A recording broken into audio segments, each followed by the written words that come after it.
పైన కోటి రూపాయలు ఇచ్చే స్కీమ్ తీసుకొచ్చిన ఈరోజు ప్రభుత్వానికి పనిచేసే ప్రతి ఉద్యోగికి కోటి రూపాయలు ప్రమాద బీమా వచ్చే విధంగా మా ఆర్థిక మంత్రి గారు చెప్పిన తొందరలోనే అధికారికంగా మీకు ఆ వార్త కూడా నేను అందించడం జరుగుద్ది. అదేవిధంగా చాలా ఇష్యూస్ మీరు నా దృష్టికి తీసుకొచ్చిండ్రు. నిరంతరం మీతో చర్చలు చేస్తూనే ఉన్నాం. గతంలో నెలకు 200 కూడా ఇచ్చేది కాదు, 100-150 ఇస్తే కూడా చాలా ఎక్కువ ఉండే మీ బెనిఫిట్స్. వాటిని మీతో చర్చలు చేసి అటు అటు అన్నిటిని తగ్గించుకుంటా దాన్ని పొదుపు సంఘం సభ్యుడిలాగా మారి మీకు దాదాపుగా 750 కోట్లు 700-800 మన కొంత ఎక్కువ కూడా ఇచ్చినాం. ఏ మాత్రం నాకు వెసులుబాటు దొరికినా మీ రిటైర్మెంట్ బెనిఫిట్స్ మీ హక్కు, ఇది ఎవరి దయాదాక్షిణ్యం కాదు. నాకు తెలుసు మీ బెనిఫిట్స్ అనేటివి మీరు కష్టపడి జమ చేసుకున్నాయి, ప్రభుత్వం మీద విశ్వాసం నమ్మకం ఉండి మీరు జమ చేసుకున్నాయి. కాపలాదారుగా ఉండాల్సిన వాడు అవి లేవు అని అనడం సమంజసం కాదు.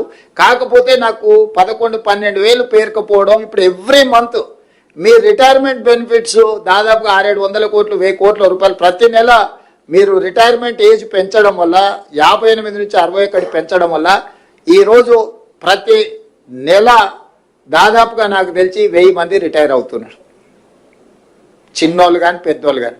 ఒక ప్రభుత్వ ఉద్యోగి అటెండర్ నుంచి మీ గ్రూప్ 1 ఆఫీసర్ వరకు ఎవరన్నా రిటైర్ కానీ యావరేజ్గా నాకు కోటి రూపాయల భారం.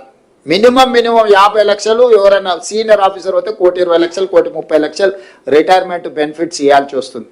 ఒక ప్రభుత్వ ఉద్యోగి చేరుతున్నప్పుడు జీతభత్యాల భారానికంటే ఒక ప్రభుత్వ ఉద్యోగి పదవీ విరమణ చేస్తున్నాడు అంటే ఆర్థికంగా భారం ఉన్నది. వాటి అన్నిటిని కూడా లెక్క పెట్టుకొని మీ సమస్యలు పరిష్కరించడానికి ఈ 31 మార్చ్ వరకు ఫైనాన్షియల్ ఇయర్లో పెద్ద ఎదుగు పొదుగు లేదు. ఎందుకంటే లెక్కలు ఎవ్రీ మంత్ మీరు కూడా చూస్తున్నారు. వచ్చే ఫైనాన్షియల్ ఇయర్ నుంచి ఇంకా కొంత పెంచి మీ బెనిఫిట్స్ ఇచ్చి మీ సమస్యలు పరిష్కరించి మీరు కూడా పెద్ద మనసు చేసుకోరు. ఇది ఒక బాధ్యత. ఈ బాధ్యతను మనందరం కలిసి నిర్వహిస్తేనే ఇది సక్రమంగా ముందుకు సాగుతుంది. ఎప్పుడైతే మీరు వేరు నేను వేరని మీ మనసులో భావన వస్తుందో ప్రజలకు మనము మెరుగైన సేవలను అందించలేమో, మన మధ్య నమ్మకం విశ్వాసం కోల్పోయినప్పుడు పరిపాలన సక్రమంగా అందించలేము. మీరు సంపూర్ణమైన విశ్వాసం ఈ ప్రభుత్వం మీద పెట్టండి. ఈ ప్రభుత్వం మీది. ఇందులో నా పాత్ర నిర్ణయాలు చేయడం వరకే. ప్రతి రూపాయి, ఏ రూపాయి నా దగ్గరికి రాదు, ఏ రూపాయి నేను చూడను.